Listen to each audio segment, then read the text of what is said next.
मध्यपूर्वेतील तणावाच्या पार्श्वभूमीवर राज्य शासनानं व्यावसायिक एलपीजी गॅस वापरावर निर्बंध घातले आहेत। मात्र या निर्णयाविरोधात अकोल्यातील हॉटेल आणि खाद्य व्यावसायिक आक्रमक झाले असून त्यांनी जिल्हाधिकारी कार्यालयात निवेदन देत निर्णयाचा फेरविचार करण्याची मागणी केली आहे।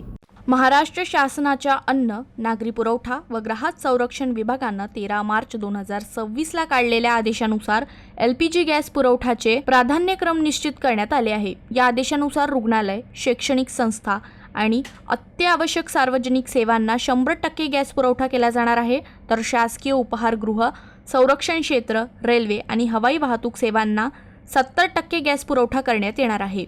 या निर्णयामुळे अकोल्यातील हॉटेल, कॅटरिंग आणि खाद्य व्यावसायिकांमध्ये तीव्र नाराजी निर्माण झाली आहे। गॅस पुरवठा अपुरा होत असल्यानं व्यवसाय चालवणे कठीण झाले असल्याचा आरोप व्यावसायिकांनी केला आहे। याच पार्श्वभूमीवर शहरातील हॉटेल आणि खाद्य व्यावसायिकांची बैठक घेण्यात आली। बैठकीत शासनाच्या निर्णयाचा निषेध करण्यात आला। तसेच गॅस पुरवठा सुरळीत करण्याची मागणी करत व्यावसायिकांनी जिल्हाधिकारी कार्यालयासमोर निदर्शनं केली आणि प्रशासनाला निवेदन सादर केलं। मागील 8-10 दिवसापासून अकोला शहरात व्यावसायिक गॅस सिलेंडरची प्रचंड टंचाई निर्माण झालेली आहे। त्यामुळे खाद्य व्यवसाय हा अडचणीत आलेला आहे। ते कॅटरिंग असो, हॉटेल असो, रेस्टॉरंट असो, मेसवाले आहेत मोठ्या प्रमाणावर।